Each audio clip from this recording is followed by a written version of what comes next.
Hello students, in today's lecture we will discuss numericals based on electric field and neutral point.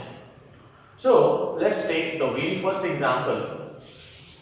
You can see here there are two charges Q1 and Q2. There are two charges Q1 and Q2 are placed at the two vertices of an equilateral triangle. If you just look at the diagram, you will come to know that it is an equilateral triangle.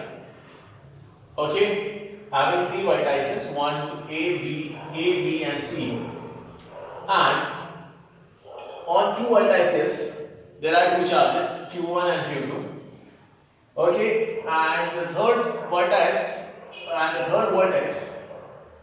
is C.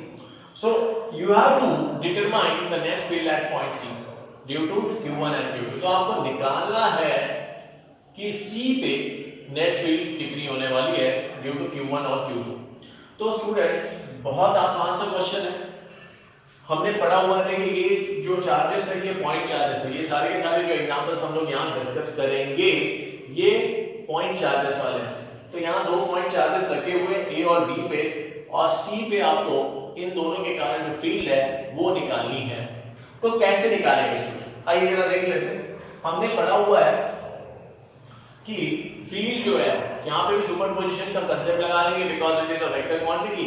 तो field इस point पे ये अपनी field लगाएगा, ये अपनी field लगाएगा, और दोनों का वेक्टर सम कर लेंगे तो हमें रिजल्टेंट फील्ड मिल जाएगी, नेट फील्ड मिल जाएगी. आइए इतना देख लेते हैं कैसे करेंगे इसे. तो हमें पता है कि इक्विलेटरल ट्रायंगल है तो ये एंगल हो जाएगा 60 का. हाँ या ना, क्या हम बोल सकते हैं कि ये एंगल 60 का होगा? क्लियर? ओके. अब अगर बात करें ये वाला जो चार्ज है ये अपनी फील्ड इधर लगाएगा, इसे हम लोग मान लेते हैं E2. ये वाला जो चार्ज है ये अपनी फील्ड इधर लगाएगा, इसे मान लेते हैं E1. क्लियर? अच्छा, ये अगर 60 है तो हम ये कहेंगे कि ये भी 60 ही होगा. 60 60 60. क्लियर? तो ये 60 है तो ये भी 60 होगा. अब इसकी जो नेट फील्ड होगी रिजल्टेंट वो इन दोनों का वेक्टर सम लेने से हमें मिल जाएगी. तो कैनवी से, अच्छा ये पहले मैं लिख देता हूँ स्टूडेंट, ठीक है ना. ये क्या हो जाएगा, तो आप लिखेंगे ये हो जाएगा 1/4 pi epsilon not Q2 upon A, sorry Q1 इसकी फील्ड रहेगी. तो ये आ जाएगा आपका Q1 अपॉन ए. और रही बात E2 की, ये अपनी फील्ड यहाँ लगाएगा. कितनी लगाएगा? E2 को लिखेंगे 1/4 pi epsilon naught into Q2 upon A. Q2 upon A ऐसे लिख दिया. क्लियर? अब क्या करेंगे, तो अब हम लोग इसका रिजल्टेंट ले लेंगे. रिजल्टेंट क्या होगा, तो रिजल्टेंट आप लिख लेते हैं net field is equals to under root of E1 plus E1 square plus E2 square plus 2 times of E1 E2 cos of 60 degree. Okay, कितना होगा स्टूडेंट, तो आप लिखेंगे इसे E1 जो है आपका E1 का स्क्वायर, तो इसका स्क्वायर कर लेते हैं. अच्छा, ये वाली जो टर्म है उसको ऐसे कांस्टेंट मान लेते हैं. तो k ले सकते हैं. इसको मैं ऐसे लिख रहा हूँ, ये भी कांस्टेंट है तो k Q1 अपॉन k लिख रहा हूँ, और इसे लिख रहा हूँ k Q2 अपॉन a. ठीक है, तो यहां कर देते हैं. E1 क्या हो जाएगा, k का स्क्वायर Q1 का स्क्वायर अपॉन a का स्क्वायर प्लस k का स्क्वायर Q2 का स्क्वायर अपॉन a का square plus 2k Q1 upon a into k Q2 upon a. और ये आ जाएगा ये होता है cos of 60, student cos of 60 is 1/2, तो ये इसके साथ कैंसिल हो रहा है, ठीक है, ये इसके साथ कैंसिल हो रहा है और जो बचता है वो हम लिख लेंगे, क्या होगा, अच्छा इसमें से कुछ कॉमन दिख रहा है, देखो भाई a स्क्वायर k स्क्वायर, तो k square by a square common निकाल लेते हैं और जो बचता है वो लिख देते हैं q1 का स्क्वायर प्लस q2 का स्क्वायर प्लस q1 q2, ऐसे लिख दिया आपने। उसके आगे en लिख देंगे, ये कंप्लीट स्क्वायर है, बाहर आ जाएगा, कंप्लीट स्क्वायर है तो उसे बाहर लिख लिया हमने और अंदर जो बचेगा आप चाहे तो इसको ऐसे लिख सकते हैं।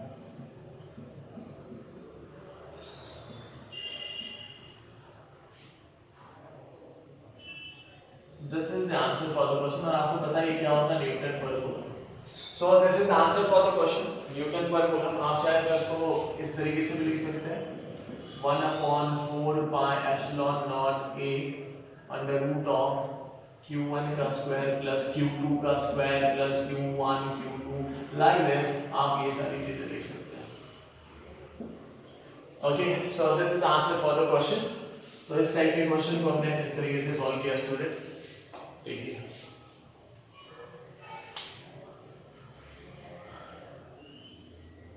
क्लियर, ये कैसे निकाला, क्योंकि क्या था, इन दोनों का वेक्टर सम लिया। वेक्टर सम आपको पता है पैरेललोग्राम लॉ ऑफ वेक्टर, तो पैरेललोग्राम लॉ ऑफ वेक्टर को अप्लाई करके हमने इस तरीके से इसे सॉल्व किया। I hope it is understood. Now in this example you can see a regular square जिसका साइड दिया हुआ है 1 मीटर ईच। अच्छा, यहां पे 4 वर्टाइसेस दिख रहे हैं A B C D और इन चारों वर्टाइसेस पे चार्जेस एलोकेट किए गए हैं। अब चार्जेस एलोकेट किए गए हैं, यहाँ 4q 6q, it is 6q guys, यहाँ देखिए आप, यहाँ 6q दिया हुआ है और यहाँ पे q है और यहाँ 3q है। अब आपसे पूछा जा रहा है कि इस सेंटर ऑफ स्क्वायर पे नेट फील्ड कितनी होगी, ये आपने निकालना है। You have to determine the net field at point O due to all the charges. Okay, so कैसे सॉल्व करेंगे, आइए जरा देख लेते हैं इस क्वेश्चन को स्टूडेंट। क्या मैं कह सकता हूं इस पॉइंट पे ये चार्ज भी अपनी फील्ड लगाएगा, हर चार्ज अपनी फील्ड लगाएगा स्टूडेंट, बिकॉज वो पॉइंट उस चार्ज की रेंज में आ रहा है, तो वो चार्ज वहां पे अपनी फील्ड लगाएगा, ये चार्ज भी अपनी फील्ड लगाएगा, ये चार्ज भी अपनी फील्ड लगाएगा और ये चार्ज भी अपनी फील्ड लगाएगा। तो सभी चार्जेस जो है अपनी अपनी फील्ड लगाएंगे पॉइंट O पे। अब उस पॉइंट O पे जो नेट रिजल्टेंट फील्ड होगी, उन सारी फील्ड्स का वेक्टर सम लिखने के बाद हमें रिजल्टेंट मिल जाएगा। क्लियर, तो चलिए आइए इस क्वेश्चन को सॉल्व करते हैं। सबसे पहले क्या मैं कहूं ये डायगोनल है स्क्वायर का, स्क्वायर का जो डायगोनल होता है वो √2 टाइम्स साइड होता है, √2 टाइम्स साइड होता है, इसका डायगोनल जो होता है वो √2 टाइम्स साइड होता है। तो उस हिसाब से ये जो होगा, क्या मैं बोलूं ये हाफ डिस्टेंस है, ये उसका आधा हो जाएगा, डायगोनल का आधा, डायगोनल का हाफ डिस्टेंस, डायगोनल का हाफ डिस्टेंस। तो क्या मैं बोल सकता हूं यहाँ डायगोनल आपकी जो है, से फॉर एग्जांपल डायगोनल जो है आपकी AC, इसका मैग्नीट्यूड और ये आपका BD, इसका मैग्नीट्यूड कैन बी से √2 टाइम्स √2 कैसे आया पता है ना, ये √2 टाइम्स ऑफ साइड होता है, तो साइड है 1 मीटर की, तो 1 मीटर इनटू √2। क्लियर, तो 1 into √2 that will be this, तो ये आ गया इसका मीटर में इतना। अब अगर ये इसका हाफ है तो क्या मैं बोल सकता हूं ये वाला जो डिस्टेंस है student, this distance I am talking about, this distance it is half of diagonal. तो कैन वी से इसका हाफ क्या होता है, हाफ हो जाएगा √2 divided by 2, that comes to be, इसको अगर ऐसे कर दिया तो मैं लिख सकता हूं 1/√2। आई होप 1/√2 आपको क्लियर हुआ होगा। तो ये 1/√2 ये इसका डिस्टेंस है, तो हम यहां लिखेंगे this is 1/√2, same is here, this is also 1/√2, Same is here. This is also 1 by root 2. This is also 1 by root 2. Clear? चलिए अब बात करते हैं इधर। देखिए क्वेश्चन बहुत आसान है, इसका सॉल्यूशन अभी हम लोग करेंगे, लेकिन उसके लिए इसको सॉल्व करने के लिए मैं एक काम कर लेता हूं। देखिए गाइस, ये इस टाइप के क्वेश्चंस अक्सर बनेंगे आपके, तो ऐसे क्वेश्चन को बड़े आसानी से आप कर सकते हो। हम एलिमेंट्री चार्ज के कारण कितने डिस्टेंस पे फील्ड कितनी होती है वो निकाल लेते हैं। तो late E is the field due to charge Q. E is the field at O due to charge Q.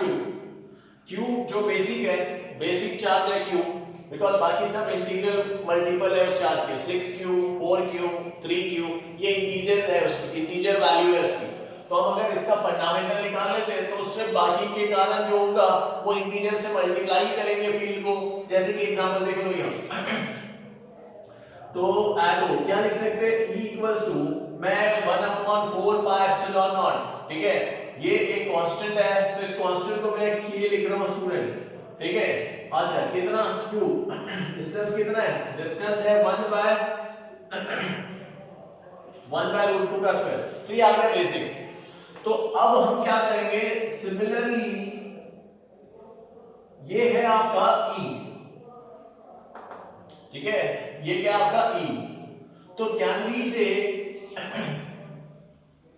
EA equals to कितना होगा, EA मतलब ये वाला चार्ज जो है यहाँ पे अपनी जो फील्ड लगाएगा, ये वाला चार्ज जो है 4Q है, तो क्या मैं लिख सकता हूँ 4Q K, ठीक है, या फिर आप इसको ऐसे लिख सकते हैं, इसे आपको ऐसे लिख सकते हैं, जस्ट एक बता रहा हूं, K times 4Q divided by 1/√2 का स्क्वायर, ऐसे लिखा जा सकता है। अब थोड़ी सी बात समझ लो इसे, can I right like this, can I right like this student. अच्छा ये क्या है, ये देख लो जरा, व्हाट इट इज, ये तो E है जो हमने फंडामेंटल बेसिक लिया था, तो EA जो हो जाता है स्टूडेंट, वो हो जाता है 4 टाइम्स ऑफ E। चलो ये तो मिल गया, राइट। अब इसी तरीके से मैं अगर आपको बोलूं B कितना होगा, तो आप लिखोगे E भी हो जाएगा, ये 6Q है तो हम लिखेंगे 6 times of E। Clear? Can we say EC कितना होगा, तो आप लिखोगे EC जो है ये Q के कारण है, तो क्या नहीं say it is equals to E, because ये तो Q ही है, और Q के लिए हमने कितना लिखा है, E equals to 1/K times Q upon 1 by root 2 का स्क्वायर, तो ये हमने ऐसे लिख दिया। अच्छा अब बात आती है D की, तो क्या ED को हम लोग लिख सकते हैं स्टूडेंट, कितना है 3Q, तो क्या मैं बोल सकता हूं ये हो जाएगा 3E, तो हमने ये निकाल लिया है। अब आइए हमारे पास सारी जो वैल्यूज आ चुकी है, ये तीसरा पकड़ लो, ये फोर्थ पकड़ लो इक्वेशन, अब यहां लिख देते हैं। अच्छा मुझे एक बात बताओ, ये पॉजिटिव चार्ज है, पॉजिटिव चार्ज अपनी फील्ड कहां लगाएगा, अवे फ्रॉम द चार्ज, तो इस पॉइंट पे अपनी फील्ड इधर लगाएगा, इसको मैं लिख रहा हूं EA, ठीक है, EA। अच्छा C वाला कहां लगाएगा, C इधर लगाएगा अपनी फील्ड, वो भी पॉजिटिव है, तो इसे मैंने EC लिख दिया, away from the charge. Clear? अच्छा आगे भी देख लीजिए। अच्छा ये D वाला अपनी फील्ड, ये भी पॉजिटिव चार्ज है, तो ये D वाला अपनी फील्ड इधर लगाएगा, इसे मैं कह दूंगा ED, और ये B वाली फील्ड अपनी इधर लगाएगा, इसे मैं कह दूंगा EB।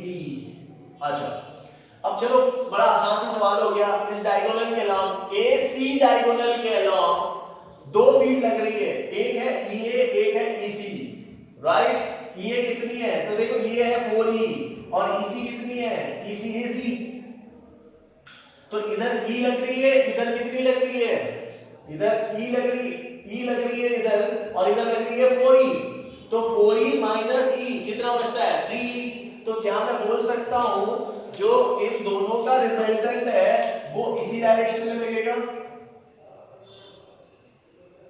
वो इसी डायरेक्शन में लगेगा, EA माइनस EC, मैं यहां लिख रहा हूं इसको EA माइनस EC, कितना है आप सभी को पता है, ठीक है। ओके अब आइए इसकी बारी, ये b इधर लग रही है, b कितना है तो 6 times of e, 6 times of e, और d कितना है 3 times of e, 3 times of e।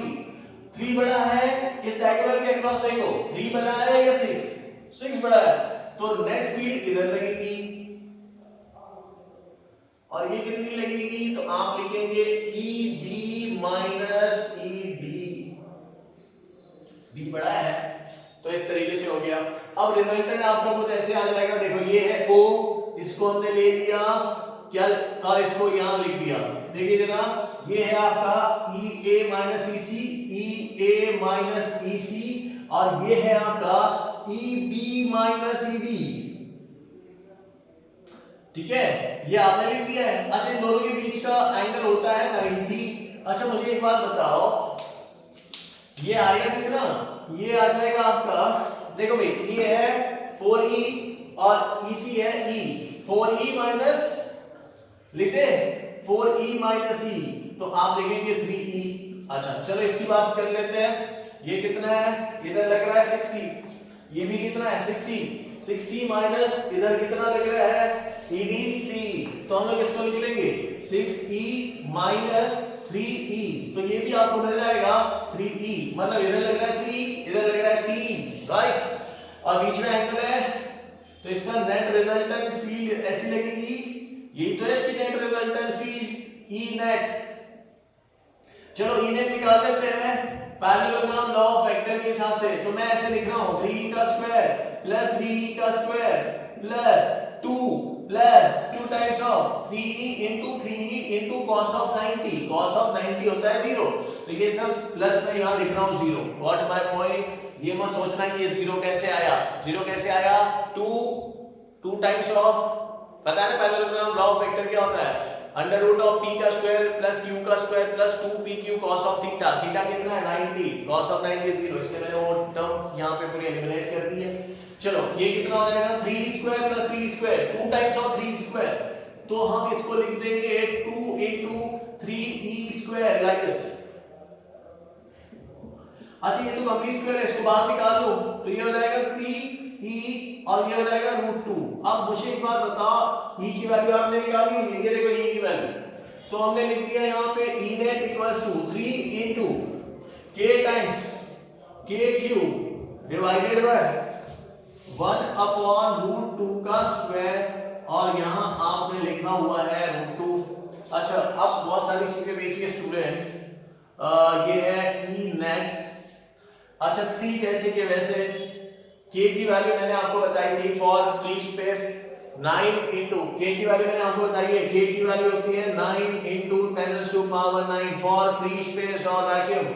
अच्छा q कितना है, आपको q की वैल्यू ले रखी है 3 माइक्रोकूलम, माइक्रो का मतलब होता है 10⁻⁶, माइक्रो का मतलब होता है 10⁻⁻�6, तो यहाँ आपने -6 लिखना है। अच्छा और क्या बचता है √2, ओके, अब यहां देखिए 1/√2 का स्क्वायर, तो √2 का स्क्वायर क्या होता है 2, तो 1/2 हो गया ये, क्लियर। अब यहां देखिए क्या होगा, चलिए 3 3 9 और ये 2 सीधा ऊपर चले जाएगा, तो यहां देखिए क्या हो जाएगा e नेट हो जाएगा, जरा ध्यान दीजिए 3 9 9 81। अच्छा ये इसके साथ कैंसिल कर देंगे, ये बचेगा 3 81√2 into 10⁻³ और ये आपका 1/2, ये भी ऊपर चले जाएगा, ये ऊपर चले जाएगा तो इसके साथ मल्टीप्लिकेशन में आएगा, 2 1 2 2 8 16 162 और ये हो जाएगा √2 into 10⁻³। So student, this is the answer for the question।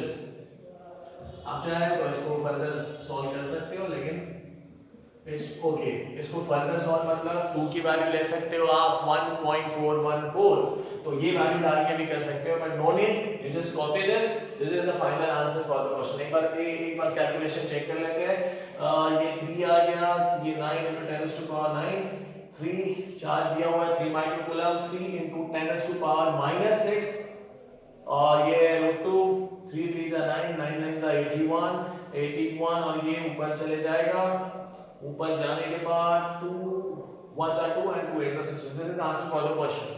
I hope it is understood. Now in this example you can see there are two charges Q1 and Q2. One is 3 microcoulomb and the other is 2 microcoulomb are arranged as shown in the figure given here, and the point of separation is 2 centimeter. Now it is being asked determine the position or point at which the net field becomes zero. तो आपको neutral point ढूंढना है student, यहाँ पे वो point ढूंढना है जहाँ पे नेट फील्ड जीरो हो जाएगी यहाँ पे।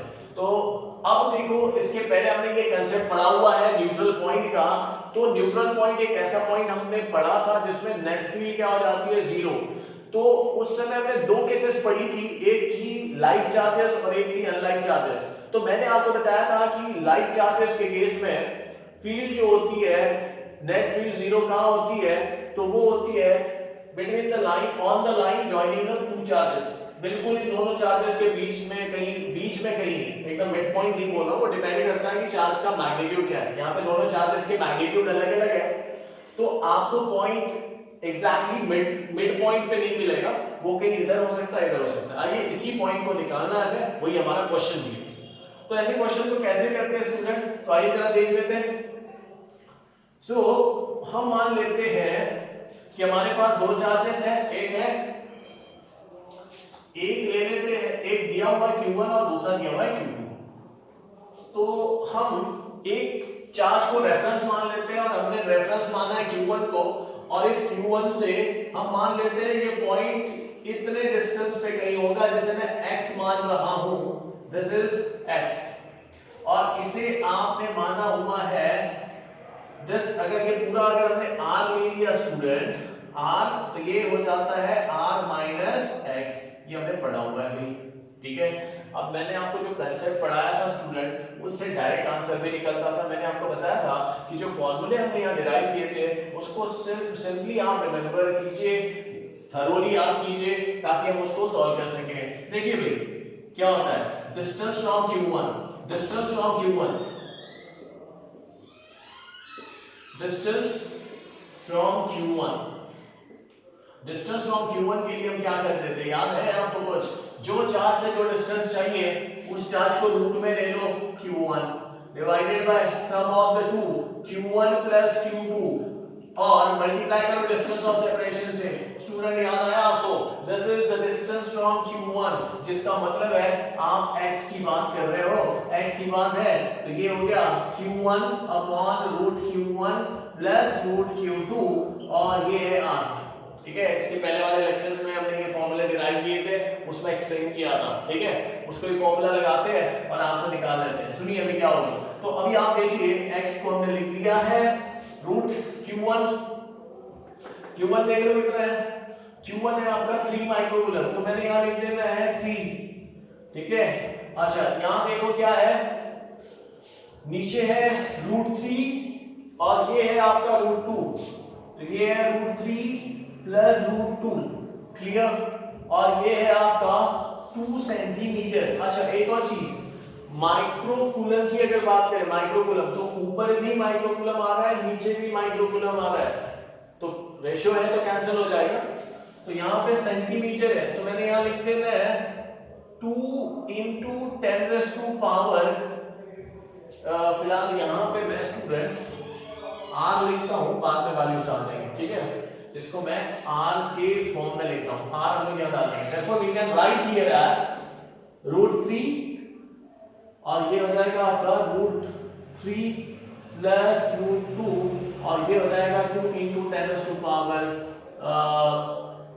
सेंटीमीटर है, तो सेंटीमीटर होता है -2, क्लियर, ओके। तो अब क्या करेंगे आप, तो अब हम ऐसे कर लेते हैं, इसको रैशनलाइज कर लीजिए, साइन चेंज करके मल्टीप्लाई डिवाइड कर लीजिए, साइन चेंज करके मल्टीप्लाई डिवाइड कर लेते हैं। तो इसको हम लोग ऐसे लिख रहे हैं 2 into 10⁻⁻² √3, और डिनोमिनेटर में है आपका 10, रैशनलाइज कर रहे हैं, सिंपलीफाई कर रहे हैं, क्यों कर रहे हैं रैशनलाइज, आपको समझना है। डिनोमिनेटर में रैशनल फंक्शन आ रहा है, इरेशनल आ रहा है, इरेशनल फंक्शन आ रहा है, तो उसको रैशनलाइज करना पड़ेगा। तो इसके लिए इसका साइन चेंज करके मल्टीप्लाई डिवाइड कर लो इसको, तो ये ऐसे ही हो जाएगा ऐसे।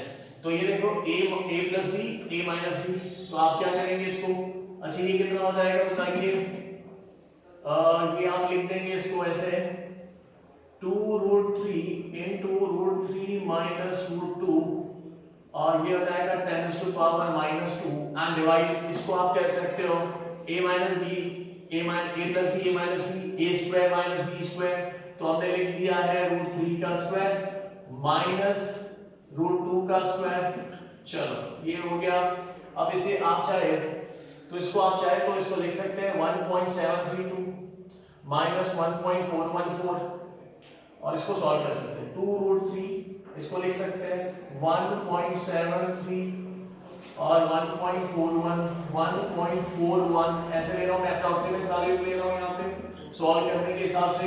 ये हो जाएगा 3 माइनस 2, तो नीचे आ गया आपका 1। अब ये देख लो कि क्या हो रहा है, 3 में से 1 गया 2 बचते हैं, 7 में से 4 गया 3 बचते हैं, तो मतलब हम लिख सकते हैं यहाँ पे देखो भाई 3 माइनस 1 सॉरी यस 3 माइनस 1, तो ये आ जाएगा आपका 2, 7 माइनस 4 आपका आ जाएगा 3 और ये 1 माइनस 1 0 हो गया 0.32 इंटू 10⁻⁻2। आप चाहे तो इसको ऐसे भी लिख सकते हैं। अच्छा नीचे देखो 3 माइनस 2 क्या हो जाएगा स्टूडेंट 1, तो अब हम लिखने जा रहे हैं इसको यहाँ से 2 0 नीचे ले लेते हैं, तो ये हो जाएगा 2 इंटू 32, 2 0 इधर शिफ्ट कर देते हैं और ये हो जाएगा 10⁻⁻4। समझ में आ रहा है? इसको अगर आपने निकाला तो आपको इधर जीरोस बढ़ाने पड़ेंगे, तो इस हिसाब से हो जाएगा 2 2 4 2 3 6 और ये आ गया 3 और ये हो गया आपका -4 और ये है आपका x। इसको मैं ले रहा हूं मीटर में, आप चाहे तो इसको सेंटीमीटर में भी कर सकते हो। कैसे कर सकते हो, तो आप यहाँ देख सकते हो स्टूडेंट 64√3 इंटू 10⁻⁻2 इंटू 10⁻⁻2 मीटर, ये होता है सेंटीमीटर। ये क्या होता है स्टूडेंट, सेंटीमीटर। तो मैं अभी इसको लिख रहा हूँ, x की वैल्यू आ जाएगी मेरी, अच्छा ये देखो 10⁻⁻2 है, तो इसको मैं इसके नीचे ले रहा हूँ, तो क्या मैं लिख सकता हूँ इसको 64√3 centimetre. This is the position. तो ये है चार्ज q से इस न्यूट्रल पॉइंट की position. So this is the position of neutral point from charge q1। Clear? So this is the answer for the question। तो ये है Q1 से, ठीक है, distance from Q1। Distance from Q2 भी आप निकाल सकते हो। डिस्टेंस फ्रॉम Q2 के लिए आप क्या करोगे, √Q2 आएगा यहाँ पे divide by Q1 plus √Q2 into r। ये सब सॉल्व करके आप निकाल सकते हो यार, एक सिंपल अरिथमेटिक इक्वेशन सॉल्व करके भी निकाल सकते हो। आपको टोटल डिस्टेंस r पता है, r में से x निकाल लो, x की वैल्यू आपने निकाली है, वैल्यू पुट करो और इसी तरीके से आंसर निकाल सकते हो, ठीक है। सिमिलरली डिस्टेंस फ्रॉम Q2, अब अभी लिखेंगे इसे। सिमिलरली या तो डायरेक्ट फॉर्मूला लगा के करो या तो फिर अभी सीधा अरिथमेटिक निकाल के करो। उसने जो क्वेश्चन पूछा, अगर उसने स्पेसिफिकली क्वेश्चन पूछा है कि Q1 से डिस्टेंस कितना है, तो वही हमारा आंसर है।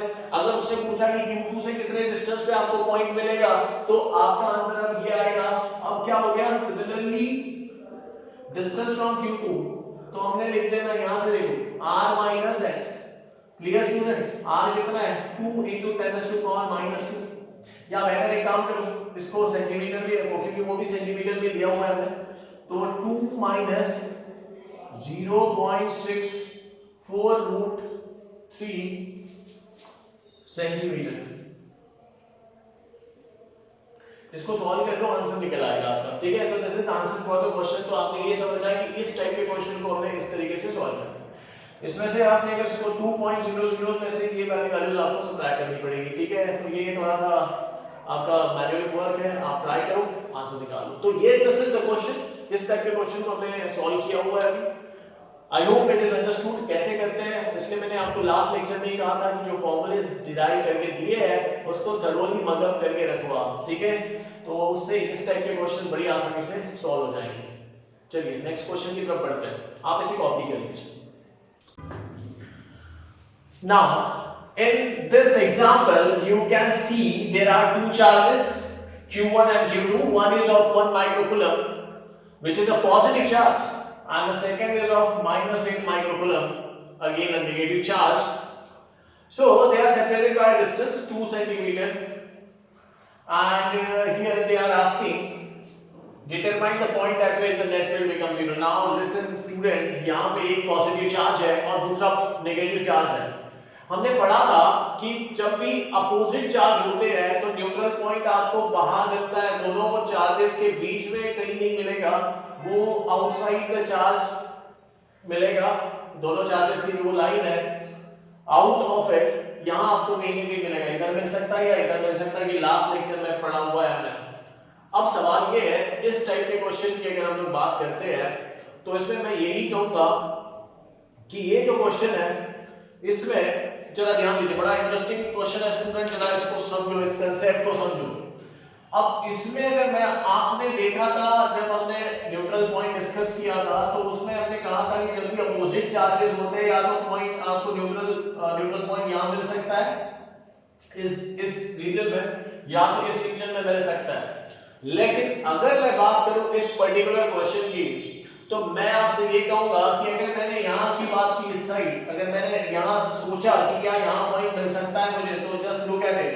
यहाँ अगर मैंने पॉइंट लिया तो क्या होगा आप मुझे बताइए. ये जो चार्ज है ये है 8 माइक्रोकूलम माइनस नेगेटिव 8 माइक्रोकूलम, ठीक है. ये बड़ा चार्ज है, ये इसको पुल करेगा, इसको अपनी ओर खींचेगा, अट्रैक्ट करेगा. फील्ड यहाँ पे इस डायरेक्शन में लगेगी, फील्ड इस डायरेक्शन में लगेगी.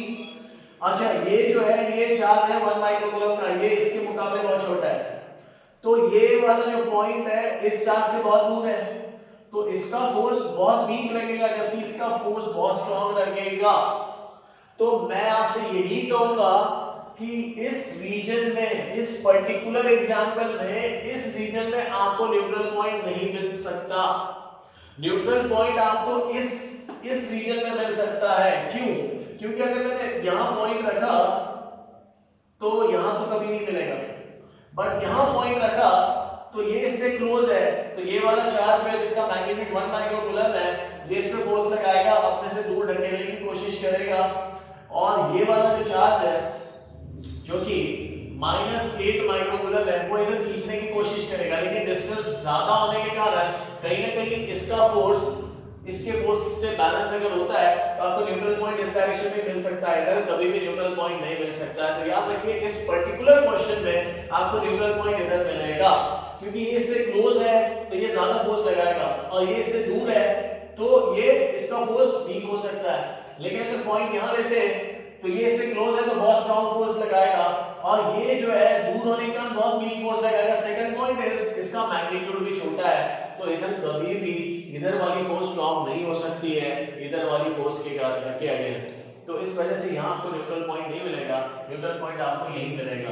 तो अभी हम लोग जो है ऐसा मान लेते हैं इस डायरेक्शन में यहां से यहां x ले लेते हैं, यहां से यहां x ले लेते हैं. अब अगर आपने यहां से यहां x लिया तो ये वाला हो गया आपका, इसको मैं r मान लेता हूं स्टूडेंट, तो ये यहां से यहां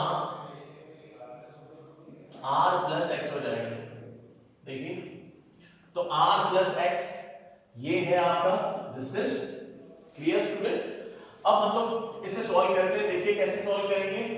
हमें पता है at point P the net field become 0. अब मान लेते हैं इस P पॉइंट पे नेट फील्ड बिकम 0 मिल रही है. अगर मान लेते हैं E1 इक्वल्स टू E2 अगर मान लिया जाए, E1 इक्वल्स टू E2, आप बोलेंगे सर E1 कहां होगा, तो आइए जरा देख लेते हैं. ये चार्ज अपनी फील्ड पॉजिटिव चार्ज है तो ये अपनी फील्ड इधर लगेगा E1. अच्छा ये चार्ज नेगेटिव है तो ये अपनी फील्ड इधर लगाएगा, ये है आपकी E2. अगर ये दोनों बराबरी के हो गए तो न्यूट्रल पॉइंट मिलेगा. ठीक है, ठीक है. तो क्या करेंगे, E1 इक्वल्स टू E2 क्या करते हैं बताइए. एक बेसिक कंसेप्ट है, बिल्कुल उसी से आपको फार्मूला याद है तो पुट द फार्मूलास और एल्स यहां सॉल्व कर रहे हैं. देखिए E1 की अगर मैं बात करूं स्टूडेंट्स, E1 क्या होगा, तो आप लिखते हो K times Q1 divided by distance of separation का स्क्वायर. यहां कर दिया, ये क्या हो जाएगा K टाइम्स Q2 कितना है, यहाँ Q2 लिख देते हैं, बाद में लिखेंगे सब। और ये कितना हो जाएगा r प्लस एक्स का स्क्वायर, ठीक है। हमें तो x ही निकालना है, कितने डिस्टेंस पे मिलेगा। तो आइए जरा देखते हैं। अच्छा कुछ कैंसिल होता है, तो ये इसके साथ कैंसिल हो रहा है, तो ये इसके साथ कैंसिल हो रहा है, तो हम लिख सकते हैं x2 का square upon r plus x का स्क्वायर इक्वल्स टू, इसको इधर लेके आ रहे हैं, इसको इधर लेके आते हैं, तो ये आप लिखेंगे q1 bye q2 taking square root, तो आप स्क्वायर रूट निकाल लो, तो आपके पास बन जाता है इस तरीके से। आप फॉर्मूला भी यूज कर सकते हो, यहाँ इस तरीके से हो जाएगा स्टूडेंट, ठीक है। आप इसको इधर लेके आते हैं, रीअरेंज करके इक्वेशन को,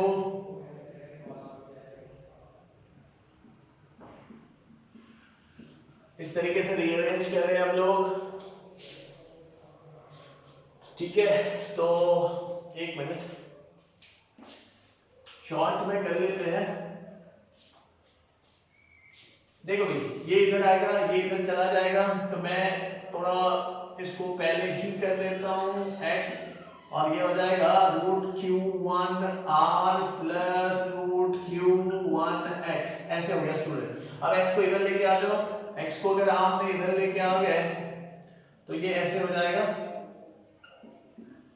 और ये है आपका q1 r, ये जो है यहां से अभी आप x को कॉमन निकाल लेते हैं, तो ये हो जाएगा q2 माइनस q1, और ये हो गया आपका q1 इंटू r, तो आपका x यहां से निकल आ रहा है q1 upon q2 minus q1, और यहां जो है इसको आप r के साथ मल्टीप्लाई करिए, ठीक है। अब आगे बढ़ते हैं। अब इनकी वैल्यूज आपको दे रखी है स्टूडेंट, वैल्यूज डाल देते हैं। पता है कितना है, q1 है आपका 1 माइक्रोकूलम, q1 इज 1 माइक्रोकूलम, तो ये हो जाएगा 1 माइक्रोकूलम, और ये हो जाएगा 8, और ये हो जाएगा 1, और ये r है आपका 2 सेंटीमीटर, 2 into 10 to power -2। याद रखना यहाँ पे हम लोग साइन पुट नहीं करते, वरना आप सोचोगे सर कि -1 क्यों नहीं लिया, साइन पुट नहीं करते, मैग्नीट्यूड कंसीडर करते हैं, ठीक है। ओके, अब क्या होगा देखिए 1 अपॉन दिस, अच्छा क्या मैं इसको ऐसे 1 का रूट 1, ये कितना हो जाएगा, ये हो जाएगा आपका, अच्छा फिर से वही चीज कर लेते हैं, 1 का रूट 1 into चलो ठीक है, ये 1 into this 2 into 10 to power -2। अब यहाँ फिर से रैशनलाइज वाली सिचुएशन आ गई है, हम इसको रैशनलाइज करते हैं, मल्टीप्लाई करो इसको, ठीक है, multiply and divide with sign change करके, तो ये हो जाएगा 8 प्लस 1, 1 का 1 ही रहेगा, और यहाँ पे हम लिख देंगे इसको 8 प्लस 1, इस तरीके से किया हमने। अब देखो क्या हो रहा है, 8 1 का रूट इज 1, और ये हो जाता है आपका 2 into 10 to power -2, और ये हो जाएगा 2 रूट 2 प्लस 1, और नीचे आ जाएगा आपका a माइनस बी और a प्लस बी, इसका स्क्वायर माइनस इसका स्क्वायर, तो ये हो जाएगा 8 इसका स्क्वायर माइनस रूट 1 का स्क्वायर। अब आप इसको सॉल्व कर लीजिए, मेरे हिसाब से ये हो जाएगा 2 to the 4, और you can just right like this plus 2 into 10 to power -2, और ये कितना हो जाएगा, तो ये हो जाएगा आपका 8 minus 1, that will be 7। आप चाहे तो इसको ऐसे ही रख सकते हो, तो this is in centimeter, clear? Sorry ये मीटर में आएगा, this is in meter, तो आप इसको ऐसे लिख सकते हो कि ये हो गया सेंटीमीटर, तो इसको सॉल्व कर सकते हो, रूट 2 की वैल्यू आप लिख सकते हो 1.414 प्लस 2, इसको सॉल्व कर सकते हो 1.414 प्लस 2, मैं अप्रॉक्सीमेट ले रहा हूँ यहाँ पे, इनटू सेंटीमीटर। अच्छा मुझे बताओ क्या होगा ये 2 इसमें अगर हमने, ये हो जाएगा 3.41, 1.41 प्लस 2, तो ये हो जाएगा 3.41 इंटू 4/7, ये सेंटीमीटर में लेंगे हम लोग। और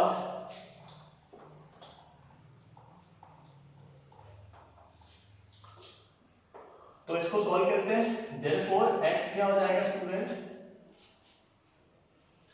4 1 4, 4 4 16, कैरी 1, 4 3 12, 12 प्लस 1 13।